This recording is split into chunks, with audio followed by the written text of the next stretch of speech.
Magandang araw po sa inyong lahat. Ako nga po pala si Ma'am si Jam, trabahong abroad.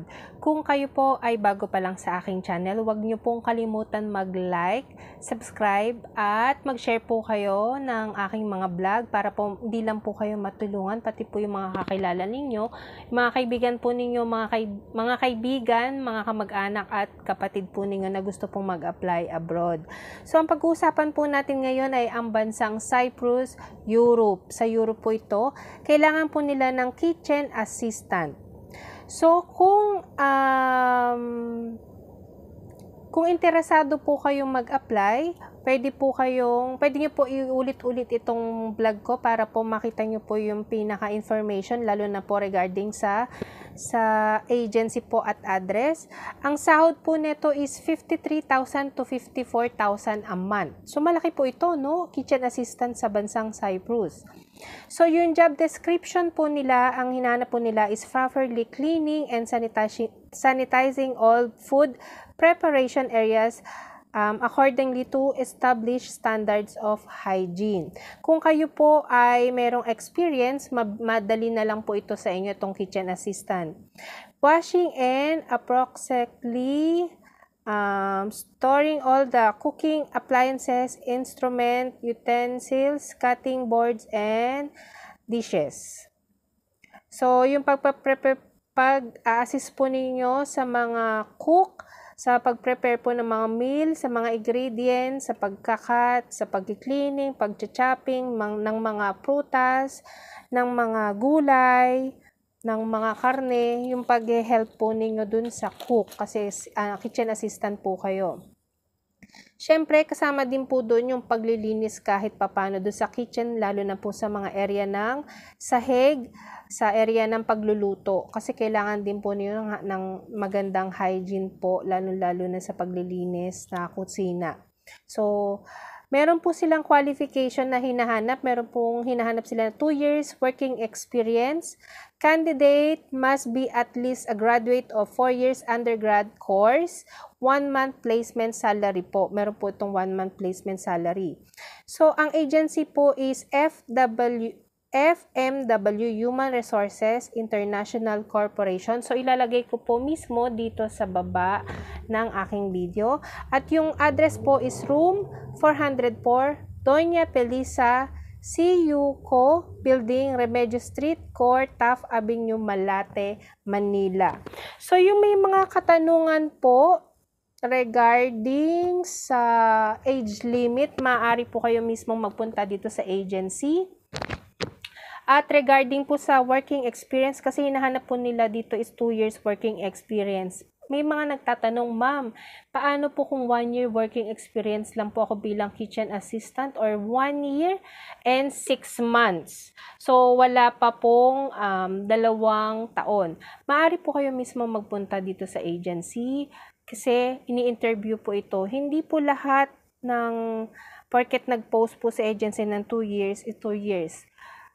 Sa kadalasan po kasi kahit yung ibang agency tumatanggap din basta may experience at alam nila na meron kayong ability na mabilis at may kaalaman, lalo na po dito sa job na hina-hiring po nila. Pag alam nilang talagang may alam kayo, kinukuha nila yung papers ninyo or nagpipill up kayo. Pero kung alam, kahit naman po kasi may experience kayo, kung wala naman po kayong alam dito sa job na a-applyan ninyo, wala rin po, useless din po. So, ganun din po iyon, ano. Kailangan po pagka ini-interview po kayo, ipakita nyo po na talagang may kaalaman kayo, lalo na sa pag-apply bilang isang kitchen assistant. Kasi yun po yung pinakamahalaga dito. Regarding po sa mga tanong sa mga age limit, mas mainam po na kayo na lang po mismo ang magpunta dito. Kasi may mga nagtatanong sa akin, 45 years old na 50, 55, di ko po masasuggest kasi na sabihin natin sa Pilipinas, mahirap po talaga yung age. So, mas mainam po mismo sa agency yung puntahan ninyo. Dahil, bakit ko po sinasuggest na puntahan po ninyo? Dito sa mga agency na to, marami kasing agency doon eh. Pwede nyo pupuntahan lahat ng nandoong mga agency. Sa isang building kasi, lalo na po dito sa bandang Malate, sa may Pedro Hill, isang building sila pero napakadaming agency na yan. So marami po kasing mga agency doon na pwede po kayong mag-apply at ina-accept po yung iba talaga na may mga edad na.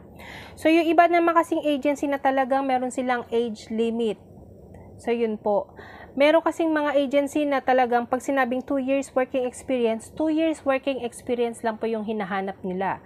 Pero meron pong agency doon na pag inikot ninyo, baka hindi lang po yung ganong job, baka ibang job na talagang para sa inyo or yung bansa na yun na para sa inyo. So, meron kasing agency na pag sinabing nagpo-post sila ng 2 years working experience, tapos ang experience nyo lang po is 1 year or 1 year and 6 months, tinatanggap po nila yon at least meron po kayong experience. At wag po kayo mawawalan ng pag-asa. Kung hindi po kayo dito sa bansa na to, marami pa pong bansa ang nag-hiring po, lalo na po ngayong taon na 2024. So marami po kasi sa ating mga kababayan natin dyan sa Pilipinas na kapag di po sila nakapasa na pag-apply sa Japan, bandang Europe or Canada, nadidisappointed na sila. So, wag po kayong ma-disappointed kasi hindi siguro yun para sa inyo. Parang ako, nung nag-apply ako dati, papunta dito sa Hong Kong, kasi sobrang taba ako nun sobra talaga. So, hindi ako makapasa-pasay kasi unang nare-reject katabaan ko talaga. Tapos ngayon, nung nag-apply ako, mataba pa rin ako, pero nagulat ako, nakapasa ako. So, meron talagang time at meron din talagang oras na time, panahon para talaga para sa inyo at kung saan bansa kayo talaga mismo. Doon naman po sa mga mag-a-apply, kasi marami pong kababayan natin na nag-a-apply na nagre-resign. Kaya rin, nag-apply po sila ngayon. Nag-resign sila bukas dahil sobrang excited nila. So, tanong ko po, bakit po kayo magre-resign agad kung wala pa po kayong kasiguraduhan? Much better or talagang dapat po kayo mag-resign kapag meron na po kayong visa or mas mainam kapag meron po kayong flight or ticket na palipad na po kayo anytime. So, bakit po? Kasi meron tayong mga requirements o pagpaprocess po ng papel na talagang matatagalan kayo na ilang buwan. So, sayang po yung opportunity na habang nagwo-work kayo, nag-a-apply, nag-aantay, meron pa po kayong pumapasok na sahod. Kasi sa totoo lang, habang nag-aantay kayo, hindi natin alam kung kailan kayo makakaalis. Lalo na ngayon, mahirap na po makaalis. Lalo na po kung regarding po sa pamasahe, sa pagkain ninyo pag-a-apply, paghihintay ninyo. So, hindi naman po kayo pupunta sa agency na maglalakad po kayo, Siyempre, mamamasahe kayo. So, hindi naman, mahirap naman po lahat ng i-apply ninyo is iuutang ninyo. Napakahirap po niyan. Sobra, napakahirap.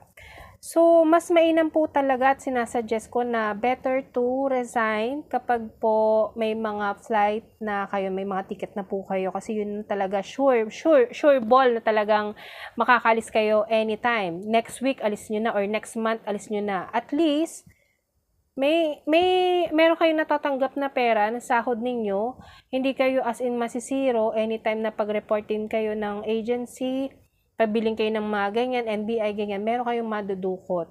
So, yun po yung ina-advise ko po talaga. So regarding po dito, meron po tayong 1-month placement fee. Mas advisable ko po na kayo po mismo ang mag-apply. Huwag na po kayo mag-agent o kasi kayo naman po yung mag-a-apply. So, merong mga nagko-comment sa akin, bakit ko daw hindi nilalagay yung mga age limit? Mas mainam po na kayo po mismo yung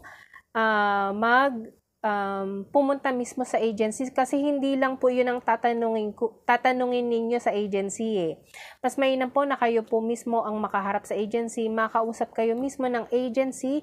So, nag-iiwas po tayo sa mga scam kasi kahit sa Pilipinas maraming scammer po. So, wala po silang tatanggapin na pera unless na talagang mag-apply kayo. Kung meron man po silang kukuning pera, siguro yung mga envelope, or may bibigay sa inyong referral, doon po kayo mismo magbabayad dun sa referral na binigay nila, mga medical, ganyan. So, wala pong tinatanggap ang agency. So, depende po yan. Kung may placement fee, syempre sa kanila din po yan. At regarding po sa placement fee, kung gaano man po kalaki yung halaga, pwede nyo pong kausapin. Kasi merong mga agency na yung 1-month placement fee, merong 2 bigay, 3 bigay. Depende po kasi yan sa pag-uusap, hindi naman po sila siguro yung asing bigayan naman. Siyempre, hindi naman tayo mayaman, So, depende po yan sa pagpapaliwanag ng agency. Kaya, much better na talagang sinasuggest ko na makausap ninyo yung mga agency. Kesa po magpalakad kayo sa ibang tao. May mga narinig sila Hindi naman ako nasasabi sa inyo dahil nakalimutan. So, hindi naman po sila yung mag-a-apply, kayo naman po yung mag-a-apply, diba? Kaya sinasuggest ko po kung kayo po ay mag-a-apply abroad, kayo po mismo yung magsasakripisyo talaga sa pag-a-apply abroad. So, yun lamang po at maraming salamat. Huwag niyo pong kalimutan mag-subscribe, like, and share po. At kung kayo po ay interesado bilang isang kitchen assistant sa bansang Cyprus, i-grab nyo na po itong opportunity na to kasi minsan lang po ito. 53,000 to 54,000 a month. Sobrang laki ng sahod nito kung compare sa Pilipinas po. So, yun lamang po at maraming salamat.